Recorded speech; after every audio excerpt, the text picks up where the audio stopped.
So, Aaron, let's discuss the word purpose for a moment. Okay. So, if you take the dictionary definition of purpose, it is the reason for which something is done or created or for which something exists. Okay. So that is, something is done, something is created, or which something exists for. So are we what sort of purpose are we discussing? The purpose of our species, the purpose of what just the concept of purpose in general? Well, let's put it in the context of the big question, the purpose of life. Why are we here? Why are human beings here in this world? Well, I mean, I think as a purpose, we're here for each other because that's the only way for humans to learn. It's incredibly hard to learn from yourself. What's the best way to learn is from other people. So for humanity, the purpose of life in terms of humanity is we're here to teach each other how to live. We're here to teach each other how to survive. And we're here to create a world where we are dependent on each other as a species. So you said three things here: to live, to survive, and to work together and to survive as a species. Right. So the purpose, you're saying, is continuity of the human race. Yeah, I would say that. Okay. So now the question is, what type of survival? We can survive with war. We can survive, like the Matrix, underground. We can survive in bomb shelters. Well, I mean, for right now, we are surviving through war. That is the way we're surviving. We're surviving through war. We're surviving in a political and economical climate where it's very much a competition because we've created a world where there's a finite amount of resources. There's a finite amount of controllable land. There's a finite amount of money. There's a finite amount of jobs, instead of having a world where everyone can somewhat exist at the same time and everyone gets what they need to survive without needing to fight someone for it. So are you suggesting, therefore, that the way to survive is through the sharing of resources, sharing of land, sharing of food and money? Are you proposing communism? No, I don't think, at least not communism in the sense that, at least not like Russian communism. Like, obviously that's not, because that isn't true communism. I think that's communism with the underlying meaning to boost the upper class and the upper levels of our society, which is the same goal of capitalism. So in that sense, they're pretty much the same. But I think a world where everyone doesn't have to fight over things, right? Nothing is free. Nothing in the sense of communism where you just get things, but in the sense where it's not as much of a competition. Can there be survival and everyone gets what they need without competition? I mean, is it friendly competition or negative competition? I mean, in the sense of like having a job and making enough money to support a family, there's only it's hard to get a job that can support a family, right? Because most of the jobs that are made available to anyone can't support a family. And then you come across issues like minimum wage and things like that, where you just can't make enough money to support a family, versus the jobs that do make enough money to support a family are difficult to get, right? And so in terms of that, it should be, so maybe the solution is making a livable minimum wage. That way everyone can make enough money that they can live without being in competition, without needing to, I mean, look at some of the poorer countries in the world, like India, that have to the only way they can make money off of scamming people. That's not the only way to make a living in India, but that's the way that there's only so many people that can make a living other ways. I think that's where the competition comes in, is that it's a competition among the lower rungs of a society. It's not a competition among the higher rungs. So the lower rungs, you're saying, are survival at the minimum wage, to put bread on the table, to have minimum levels of, or sufficient levels of, medical care, health care, fire protection, health protection, police protection, the minimum level of subsistence, meaning you're talking about just above the poverty level. Yeah, yeah. And I mean, even at higher levels, I mean, if you think of your average corporate job, it's not enjoyable. Sure, you might be making money, but like I have a perfect example. I have a friend who their family is pretty upper middle class. Like they have a big house, they have a lot of money, they have nice cars, but their dad is always traveling. He's almost never at home. He almost never sees his family, and they almost never get to spend time with him. So there's that trade-off, right? I think the perfect world, and I think in the sense right now we're discussing like the perfect world, right? The perfect, I guess maybe the correct term would be maybe a utopia, at least economically and socioeconomically, where you could have a balance between the time of some jobs and the money of others. So that I know, Aaron, some kids, as I'm a psychologist and I have kids in my practice and families in my practice, where as you described, the father and mother are traveling all the time. I just had someone leave my office now who said she grew up in a home where the father was overseas 6 months a year, and the father, when he was home, was emotionally not present, and the mother provided a lot of the physical needs, school, education, clothing, but emotionally she wasn't there to talk through issues, to comfort the children, 6 children, through fighting with friends, sibling fights, school friends fighting with each other, pressure of homework. She wasn't there to process these things. So this child, I know the stories of children saying, "Hey dad, how much do you make an hour?" He says, "Why do you want to know?" So let's say you make $200 an hour, dad. Says, "I raised in my piggy bank $100. Can I buy a half an hour of your time so you can spend time with me for half an hour? Here's $100. And the father goes, "Really? You need to buy my time?" "Yeah, dad, because you're never home. You never spend time with me. You never make it to my ball games or to my volleyball games or to my parent-teacher conferences. So like, I'm on my own here. I'm 12 years old and I don't have time with my dad. I'll buy half an hour of your time. Here's $100." Right. And I think that's where you get stereotypes like the investment banker, where like there's these people that make very good money, have jobs that you have to be pretty intelligent to be in, and yet it's still not a happy environment, right? Like you have on paper, it's a smart person with a lot of money, when in actuality it's a smart person with a lot of money that can't spend any time with their family, and they're constantly in competition with their coworkers because they work in a profession where you're all competing for the same goal instead of cooperating to the same goal. So you're suggesting that we have a minimum level of minimum wage where either a independent organization or a company or the government takes care of the unskilled workers, the blue collar workers, making sure that they have food, clothing, medical care, police protection, fire protection, the minimum level of life, of subsistence or survival. And Yeah, then exactly.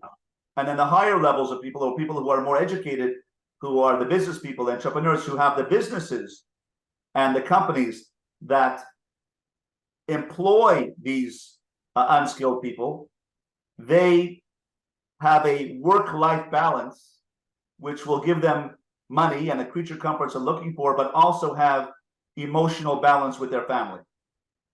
Yeah, exactly. I think there needs to be a balance where, the upper rungs of society, the top of the pyramid can come down a little bit. No one needs so much money that they don't know what to do with it. No one needs huge mansions. You don't need a super yacht. You don't need your own plane, right?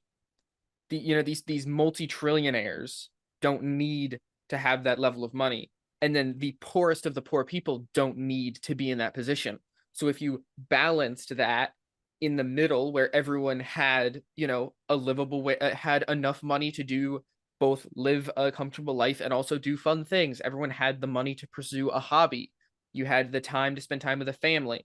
You had, a place that you can do that locational wise. You know what I mean? There are huge parts of cities. I mean, look at Philadelphia. It's just there are very few parts of Philadelphia now that are, safe. Both from, obviously from the drug epidemic and things like that, but just because of the socioeconomical way that the country and that Philadelphia is collapsing. Because it's collapsing down to the lower level. The pyramid is collapsing down. It's not collapsing up. That's the nature of the word collapsing, right? It's because it's not that there are too many people going up into the system and making more money and getting better jobs.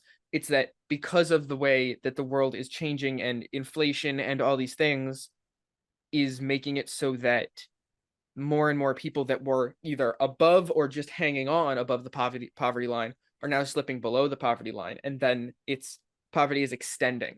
It's expanding. Well, you see that there's these cash rob and grab gangs who are stealing in California and Los Angeles, who are going into Nordstrom and Macy's and just cash and grab, smash and grab, and are stealing things and run away with $300,000 or $500,000 worth of merchandise. I mean, these are people. This is an anarchy. This is mutiny. Right, but it's an example of the people doing what I was saying. It's the lower levels of society taking from the upper level and bringing and evening out that disproportionate, but around the disproportionate the disproportionate balance of wealth and of economical status around the poverty line. Now, that's not necessarily the two places that should be switching, but it's an example of that, right? People that are shopping at Macy's and Nordstrom Rack probably don't necessarily have to commit crimes and have to struggle for money. You're shopping at Nordstrom Rack, you're probably doing at least okay. So it's that balance of people that have money they don't necessarily need and can live with that money, and the people who don't. So you're proposing something like the utopian idea that you're suggesting here is quasi-communistic, in that the people who are on the higher rungs are supposed to be giving away some of their money or their wealth because they don't need the super yacht, they don't need the super house with 15 rooms and 3 swimming pools and 3 tennis courts, and they should downgrade their wealth and downgrade their high lifestyle so that the lower classes who are menial laborers, who are just above the poverty line, do not rebel. Not necessarily. It's not communism. It's capitalism, but the way capitalism was portrayed. It's the capitalism that corporate and political propaganda in the early 2000s and in the late 1990s and the 1980s said that capitalism would be. It's what capitalism should have been, instead of becoming the rat race cash grab that it became. Because the issue right now, I mean, look, here's a perfect example. Look at the medical system. From the top down, from the top to the bottom, the medical system is created to make money for the top. Make money for the hospitals, make money for the pharmaceutical companies, make money for the corporations. It's literally like, I mean, $600 ambulance rides. Like, no part of that ambulance ride costs $600. You know what I mean? It's like $20 of gas, maybe $200 in the EMT's time, because medical professionals aren't paid well. And so it's this inflation of pharmaceuticals and of the healthcare company. And I mean, even insurance. Insurance is literally just to make money for the insurance companies. We have a society that's built to siphon from the bottom to the top. That's the issue. It's the fact that it's not like, oh, we need to switch to communism. We need to switch to socialism. It's that we have somewhat the right system, but we did it wrong. At least from our perspective, we did it wrong. The people who are at the top think we did great. Like, we did a great job. We're making tons of money every day and we don't have to work at all. That's the issue. It's the issue that we have a society. Capitalism was meant to be this thing. Capitalism is an advanced bartering system, right? It's an advanced version of hunters and gatherers and bartering things. It's an advanced version of what our civilization was once. There are some people that everyone has a thing that they do that makes them money, and then they use that money to fund other people doing the thing that they do.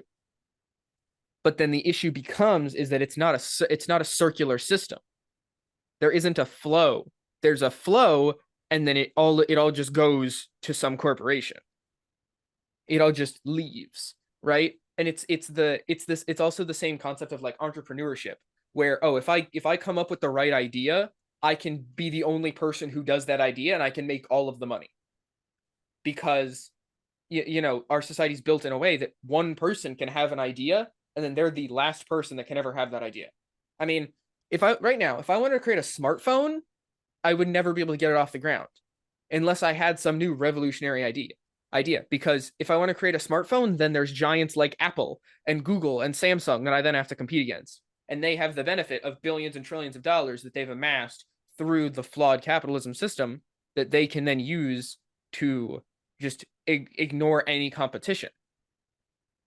And because of the society that we live in and the flawed version of capitalism we have created, and that there's no way to coexist, because everything leaves the bottom of the pyramid. Everything gets sucked up into the upper levels of society, into the corporations, into the corporate, into the corporate, the governmental, all of that, all of it goes up. Even taxes rarely get fed back into the environment. They get fed into warfare, which then is a whole other side of capitalism that is also flawed. So the problem I have with what you're saying is that if you tell the upper echelons of the entrepreneurs, the business people, Amazon, Apple, all the big corporations, to filter the money back into society, then you are destroying incentive. There's a human element here of free enterprise. Forget about capitalism and the money side. People want to produce. People want to get ahead. People want to have more. So now you're saying, well, you get more, but that more is going to go down to the lower class, or the menial workers, or the labor workers, or the laborers, or the people working on the assembly line, or the Ford assembly line, or the street cleaners, or the garbage men, they and women. Then you're saying is this is a tax. You're taxing the wealthy. You're taxing the corporations to give money down to the lower class so that they don't commit crime and anarchy. You're really kidnapping the higher echelons and forcing them to give in to the lower class threat of, I'm going to kill you and rob from you and steal from you unless you give me a subsistence wage. So I mean, I think I'm not describing trickle-down economics. And I'm also not, I don't think I'm describing a system. Like I said, I preface this by saying that, like, this is a utopian scenario, right? Like, the best possible outcome is that I don't think that what I'm saying is possible from where we are now. I don't think we can go back, and I don't think this is something we can do moving forward. This is like just a better way that our civilization could have developed. And I don't necessarily think that there is a way to go back or to make this happen ever again, because our world is set in stone. Our world is constantly moving and constantly flowing. There's no way to just stop that and go, okay, you know what? We're just going to take a step back. We're going to start over. We're just going to do it again. Let's see if we can do it better.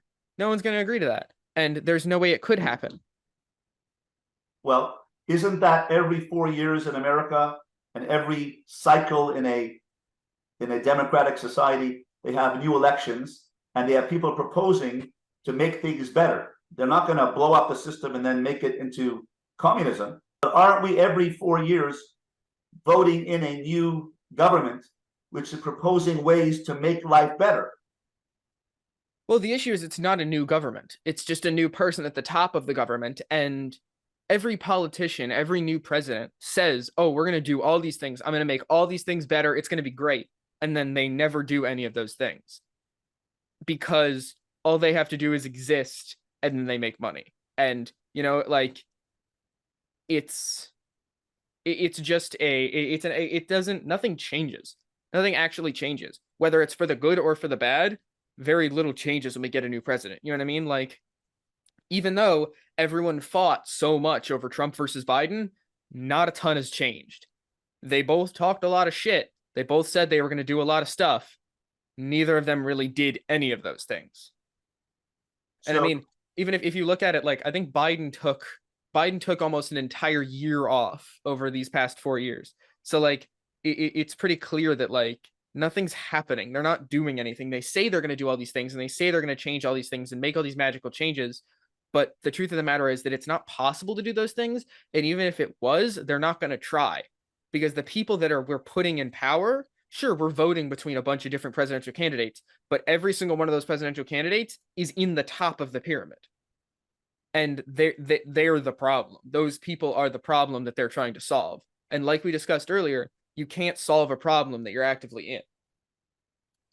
So from your perspective, the Gen Z perspective, as a very intelligent, highly motivated, you are a dancer, you are a computer expert, IT expert, you are highly intelligent and motivated, coming from a wonderful, caring middle-class family, but you are Gen Z, and you are saying that this system is broken and that we can't go back and change it, and that any voting or any election that we have is just going to change faces, but it's not going to change the system. So why aren't you depressed?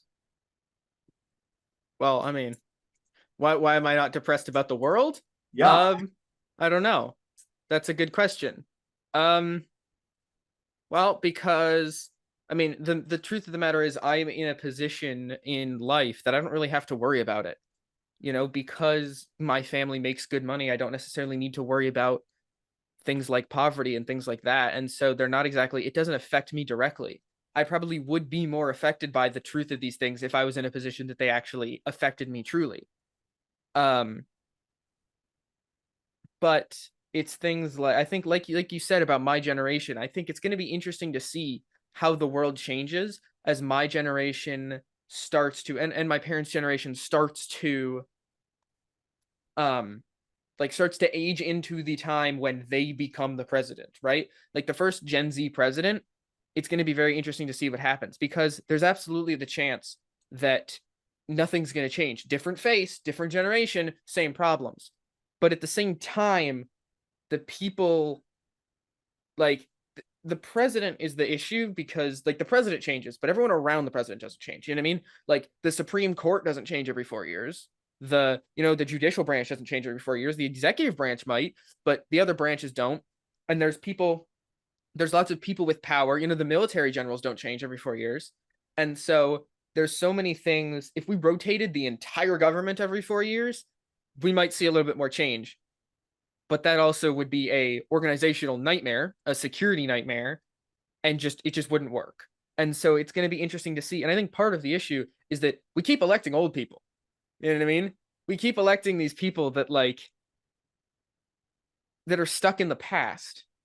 We're electing these people that can't see. I mean, look at here's a perfect example. When the CEO of TikTok went on trial and they had the entire hearing about data security, most of the people asking the questions didn't know how Wi-Fi worked. They didn't know the basics of how Wi-Fi worked. And yeah, I understand. I'm a teenager complaining about a bunch of old people that don't know how to use technology. But of those old people that don't know how to use technology are the people in charge of a society built on that technology.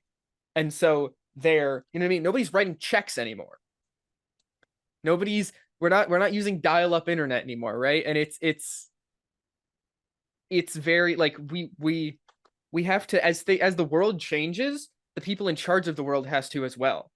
You can't have a world that moves into the 21st century and has all these things, like we were talking about AI earlier, that has computers that can learn just like humans and all these things. And then also the people in charge of that world grew up with like ham radios and VHS tapes. You have to have people that know it comes down to you have to have someone who knows what they're doing in charge. You can't have someone who doesn't know what they're doing in charge. And I think we have a scenario where we have people that don't know what they're doing, don't know how to manage the society that we currently have in charge. One sec. The people in charge knew how to manage society for the past 100 years.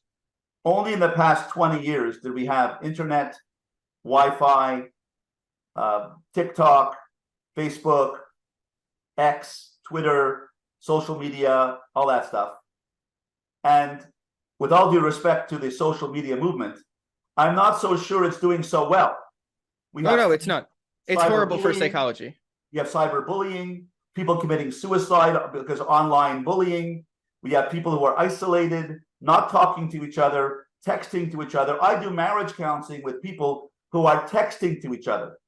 And right. they say, why are you yelling at me? And I said, well, how is she yelling? She is texting you. She says, because everything is in capital letters. Oh, I said, that's yelling. I get it. There's a protocol that doesn't make things better. Just because you know technology and the Gen Z and millennials know how to use technology doesn't mean they know how to show compassion, how to run the welfare system, how to run the unemployment system, how to run the military, how to run, so you can know technology, but you got to know how to deal with the systems in place. Well, that's my point, is that the world is changing, but the government isn't. Like you're speaking about the welfare system and the unemployment system, none of that stuff has changed. And it's not just social media. It's social media isn't necessarily like whatever. If the president knows how to tweet, that's not my concern. My concern is, does the president understand what digital banking is? Because 99%, I think it's like 97% of the money used day to day is digital. It doesn't really exist. You can't hold it in your hand. You can't find it. It's not a thing you can go find. It exists on the internet, on a computer, and it gets traded between banks. Digital money is just banks basically looking at each other and going, yeah, I have that money. I have that money. It's here. You can't see it or find it, but it's here. Yeah, but I know that it could very well be that the president doesn't know the ins and outs of the digital banking system and derivatives and bank failures, etc., that they just had in California. But that's just one example. But he does have chairman of the Treasury, and he does have people working for him, and he does have 20-year-olds working for him who do know that system. So you have a mixture of the people who know how to balance the trade deficit and how to make sure that China doesn't bring down the fall of the dollar so that we destabilize the world economy. We have to have those kind of people who have that kind of experience. And we have to have your kind of people, the millennial and Gen Z people who know how to use technology. Perhaps we have to put things together. I'd like to suggest that Gen Z people and millennial people should be automatically placed on the board of every major corporation, every major bank, every major organization, so they can learn the ropes when they're 15, 16, 17, 19, and 20, 21, so that when they get out into the workforce, they'll know what the older generation knows. I think that what we're talking here is about is not as us versus you. We have to come to some sort of cooperation where the older generation, the young generation, work together. It's not like us against them. It's like you don't talk to anybody who's over 30. When I grew up in the 70s and 80s, the saying was, I don't trust anybody over 30. Right? I'm a baby boomer and you're a Gen Z. And if you say now, I'm not going to talk to the older people because they don't know how to use digital banking, well, then there's no cooperation. There's no symbiosis. There's no working together. What do you think about we co-opting millennials and Gen Z people onto the boards of all major organizations in this country so that we start working together and start coming up with solutions to these problems? What do you think? Yeah, I mean, that would be great. And like you said, yeah, I'm sure there are 20-year-olds that work in the judicial branch, and I'm sure there are 20-year-olds that work in the executive branch. And, but the things are still happening. The issues that should be solved by, these 20-year-olds and, my generation and the millennials moving into office and into power. Yes, sure. That will fix the problem, right? But the problem still exists. The issues still happen. The truth of the matter is that no matter who's in charge of the government, it's still the same government, and the government isn't changing, and nothing's changing. We're still having the same issues, and those issues are only getting worse. It's whatever the solution is, it's not what we're doing right now, because it's not, nothing's changing positively, and the problems still exist. There's things that are not changing. There's negative things that are not changing to the positive, and there are positive things who are shifting into the negative that are not, that these solutions that should be in practice that we're saying, oh, just do this and it'll work. It's not. They're not working. And I think some of that in like we've been saying, like I said, oh, if we just did this, this would happen and it would be great. That wouldn't happen. That probably wouldn't fix anything, because the first roadblock is one, making it actually happen, because the wealthy people don't want to give up being wealthy. They don't want it. The society works great for them. Elon Musk, Jeff Bezos, the world is great for them. This is a great society. They love our society because they're multi-billionaires. You know what I mean? So the first roadblock is making the change happen. The second roadblock is it actually doing anything, because there's a very large chance that it just does nothing. It does very little. It doesn't actually accomplish anything. And, there's the downside of speaking in extremes is that, yeah, it's very easy to discount an extreme, right? Oh, everything sucks. Well, no, there's lots of great things about our world. But speaking in extremes or not speaking in extremes, speaking in exact examples, the issues still persist. The issues are still there. And even though, the solutions that you mentioned could be put in place and somewhat are being put in place, like the younger people working in the president's cabinet and things like that, the issues still exist, and those things aren't solving those issues, which means there's a deeper issue somewhere. And if no solution works, then it's probably not the solutions. Either the solutions aren't being put in properly. If you try 100 solutions and none of them work, it's not the solutions. The 101st solution isn't going to work. The 102nd solution isn't going to be the big end all be all. There's something. Whoever's coming up with the solutions could be doing something wrong, right? The person that's coming up with the solutions could be the problem. Whoever's enacting the solutions and making the solutions a reality, there could be the problem. The people who are in charge of taking that enacted solution and making it reality, the people who are actually involved in the solution. Okay, instead of you doing that, you do that and you do that. Okay, there's your solution. Okay, well, if those people don't actually do that, then nothing changes.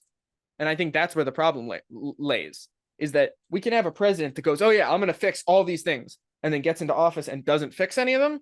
Whether that president is 70, 30, or 4, if they say they're going to do something and they just don't do anything, the problem's still going to persist. And I think that's where the issue lays. The solutions themselves aren't the issue.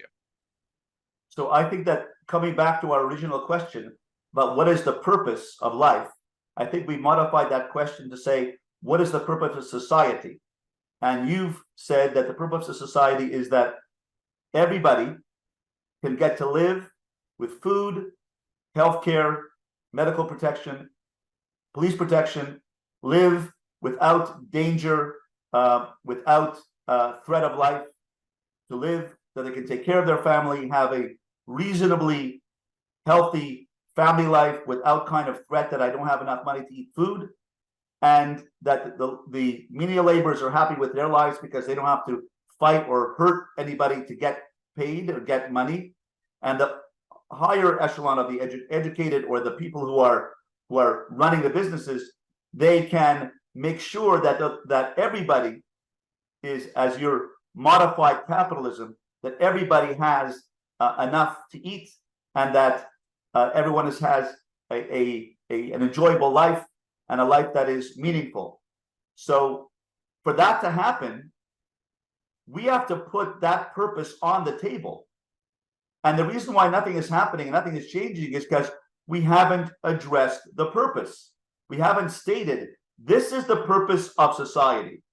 If we state that purpose and say, now let's put our heads together, the Gen Z and the older generation, and let's sit down and let's have task forces across the country saying, let's have hearings, discussions, meetings. How can we make sure that everybody has what they need? I'm sure we can come up with solutions, but as you say, the system is repeating itself without addressing the purpose. And we have to come back to basics of, if whenever you start a new project, you say in an MBA project, you have to say objective, methodology, materials, resources. The first question in an MBA project is what's the objective? Can we go back to telling society, telling the president, telling Congress, telling the Senate, telling all the corporations, let's promote the idea that there has to be a purpose. Let's come up with an objective that we all going to work toward. Let's hold hearings across the country with Gen Z and with baby boomers. Let's come up with solutions instead of fighting with each other, the right wing against the left wing, right extremism and left extremism, Black Lives Matter and Antifa, Proud Boys against the left.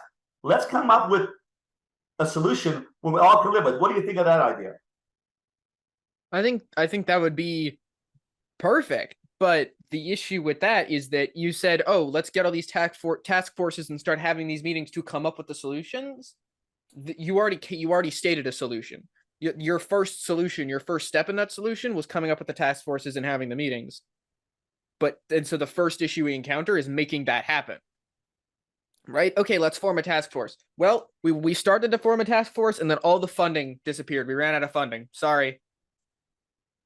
After we got all the catering, all the funding disappeared. Okay, well, now the task forces are abandoned. Oh, we tried to have a meeting, but half of the important people didn't show up. Okay, well, now we had a meeting that didn't have all the right people. So now that the solutions that came out of that meeting, if any, are going to be flawed. So it wasn't the solution that was the issue. It was the process in creating the solution. And it was the solution that was flawed was the solution for creating the process to come up with the solutions. Okay, so what about if you bring 10 of your friends, intelligent friends, well-meaning friends, broad-meaning people like yourself who want to see change in society? I'll bring 10 of my friends. Let's sit down with 20 people. Let's come up with a plan, and then let's have a press conference, and let's have a meeting, and let's present it to the media saying, here is Gen Z and the baby boomers sitting down together, 20 people, and they propose the following purpose of society and a solution as to how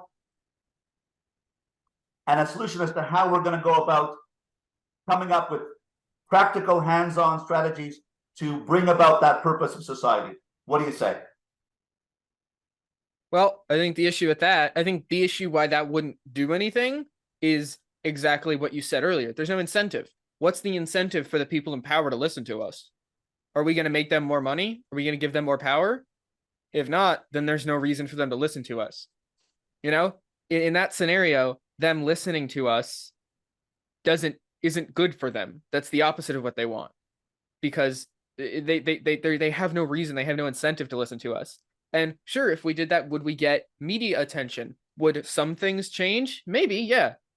But in actuality, nothing major would change, and anything that would change would probably be reverted, because in the society and the civilization that we've created is anything that, smart people like you and I see as positive is actually seen as the negative to the people who are actually in power, because anything good, anything positive is the opposite of the agenda that these people, and agenda is a strong word because it's very, agenda is a lot of time used in scenarios where it's like, oh, there's a secret agenda, the LGBTQ agenda. I mean agenda in the sense that, like, people want money and they want power. Those are the two things that people want in life, right? How you get them defines where you get them, and how you get them defines whether you're a quote unquote good person or a quote unquote bad person. But the agenda for these people that are in power and in the government is to make money for themselves and get power for themselves. And then secondary agenda to that is get money for the country and make money for the country. And if what we suggest and what we come up with doesn't align with those beliefs, then they have no reason to listen to us, and they just won't. There's no incentive. That might be the case, but I would give them a little more credit than you are. I think that the people in power and in government, there are well-meaning people. There are people that are interested in social justice, in the social welfare state, in justice and fairness for everybody, the Bill of Rights and the Constitution, and they want to see everybody healthy. And I think that, and successful. So I think they're more interested. They're not only interested in money and power. I believe that there are well-meaning people who are interested in making a difference in this world and making sure that everyone has that goal of a meaningful life and a healthy life. And I think that we can find those 10 people. You find 10 people from your side who are not despairing, who want to sit on those boards and make a change. And let's put it out there. I don't know what's going to happen. I don't know whether we're going to get the funding for it. But I think that we have to be idealistic and try. We have to give it a shot, because I think that the people in power are seeing society is crumbling. Race relations. There are guns and people being murdered in schools across the country every single day. People murdered in malls. People random shootings. Mob riots in Chicago and New York. Cash and grab, smash and grab events happening all across the country. Difficulties with crime around the country. I think the people in power really realize the society is really crumbling. And I think that we are facing, I think in America, the soft underbelly of the Roman Empire. The Roman Empire fell because of overextension, high inflation, not a good morale in the military, social decay, a social upheaval. We're having all those things happen here in America. Military morale is down. Military preparedness for a conflict with Russia or with China. Crime, social upheaval, right and left. Transgender issues, LGBTQT on the right side, left side, right and left politics, potential for civil war in this country. I think the people in power will wake up if you come to the table and say, we need change. We're despairing. We're thinking there's nothing is going to happen. No change is going to happen. Come with a voice. We'll support you. And let's come up with some solutions. And if we can't, we're going to die trying. Yeah, and I think, like you said, let's put it out there and see who listens. Isn't that along the same lines of the goal of, this podcast, is to just put it out there, you know what I mean? We're not sending it to specific people. It's going out into the world, and the people who will listen. And the same thing with, if we did set up that group of people and had that discussion, there would be people who wouldn't listen to it, or would listen to it and actively dislike it and actively speak against it.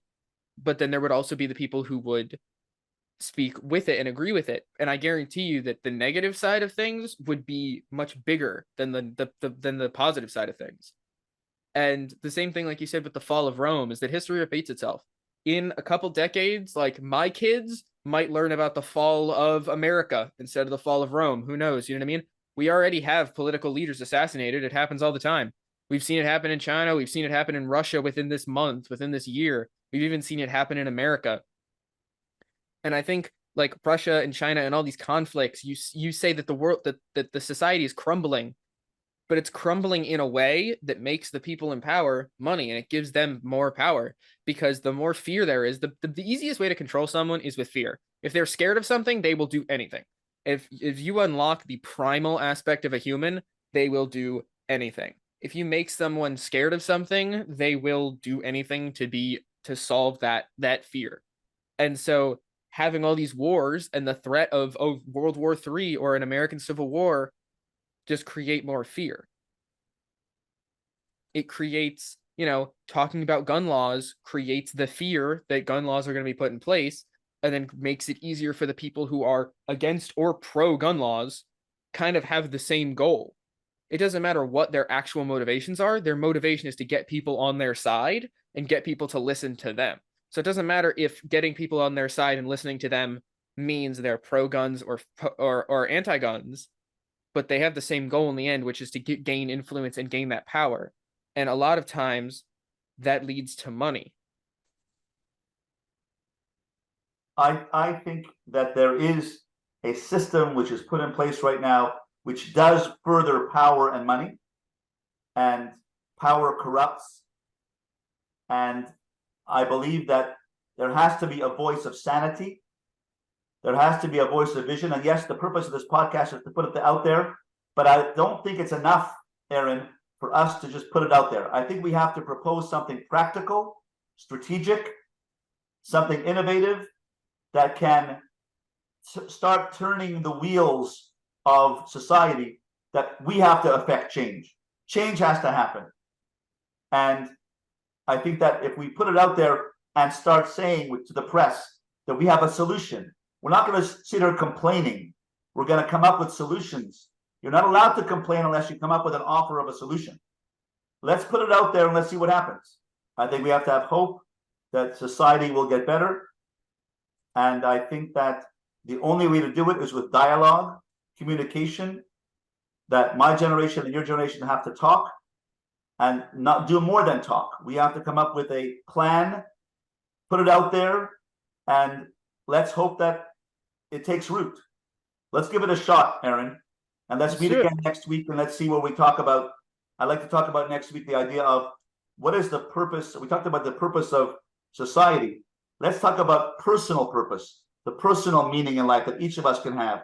Let's focus on next time on the idea of what is each person's personal, private purpose to develop themselves in life. All right. I like that. And I'll close with this, with sort of an example of what my generation thinks of the world currently. And that's, my school did a project last year where we all had to come up with what we thought. It was a political science project. We had to talk about what we thought the world would look like in 2050. And on the final day, on our day when we all presented, there was not a single person who projected a positive future for our country. There was lots of nuclear fallout. There were post-apocalyptic societies. There were communistic and dystopian societies. And there was complete and total political control. The closest we came to positive was a robotic malaria outbreak. And I don't think he was entirely being serious and taking it seriously. So I'll leave us with that, with the fact that at least within my school, there isn't a single person that currently thinks that there is a positive outcome for our country and our world if we don't start to change something. Let me leave you with my last word, and that is that in 1986, there was a young boy, 12 years old, who was named Iqbal Masih, M-A-S-I-H. He was in Pakistan, and he was a child slave laborer in a carpet company. And he was assassinated at the age of 12 while riding a bike. And it was because his family had sold him at the age of 5 for 12 rupees to get money so that he could work in a carpet company. And these child slave labor children in the carpet companies in Pakistan were tied by chains to their looms, working 15, 16 hours a day to make money for the carpet barons. And because he escaped from one of these carpet companies and started advocating against the carpet cartels and joined the anti-child labor movement and spoke in Sweden and different places. And because of his activism, he was murdered. So a 12-year-old boy in Canada, in Toronto, named Craig Kielburger, read about this and was outraged. And he got a petition of 300 kids in his school to say, we want to bring a petition to the Prime Minister of Canada, Jean Chrétien, to say he has to speak up to the government of Pakistan and India to stop child labor. He flew to Pakistan, to India, and Prime Minister Chrétien was in India at the time. He asked for a meeting, 15 minutes. He was denied the meeting with the Prime Minister of Canada, and finally, because of media pressure, he was given 15 minutes with the Prime Minister. He presented the petition to him. The Prime Minister brought it up in Parliament. And then Craig Hilgenberger started the Save the Children Foundation, where there are now 35 chapters around the world. 1 million people are involved in the Save the Children Foundation to fight against child labor. And the child labor numbers of 160 million child laborers have now been reduced to 70 million. He hasn't changed the world, but he is changing the world because of his activism, because of his idealism. So I am asking you, Aaron, 15 years old, to get your idealism back and say, it's not going to be a malarial robotic epidemic that's going to be in 2050. We're going to have our goal of peace, of health, of meaningful lives, satisfying lives for everybody in the free world. And God willing, we're going to be able to put our heads together and make that happen. I don't know that it will become a utopia, but I think that our job is to make things better. And if we put our heads together, I think, and I inspire you to be motivated to think positive. I believe in your ability to make a difference. Yeah, and I think maybe we won't be able to make a utopia, but my kids could, or my kids' kids could, but there's no way that they have that opportunity unless we do something now. Because the best time to plant a tree is 20 years ago. The second best time to plant a tree is right now. And hopefully, even though in 70, there was a story in the Medrash which says that someone asked an old man, why are you planting this tree? You're 70 years old. An olive tree takes 50 years to grow. You'll never see the fruit of this tree. And he said, I may not, but my children and grandchildren will enjoy the fruit of this tree. So I'm planting for the future. Yeah. All right. All right. Speak to you soon.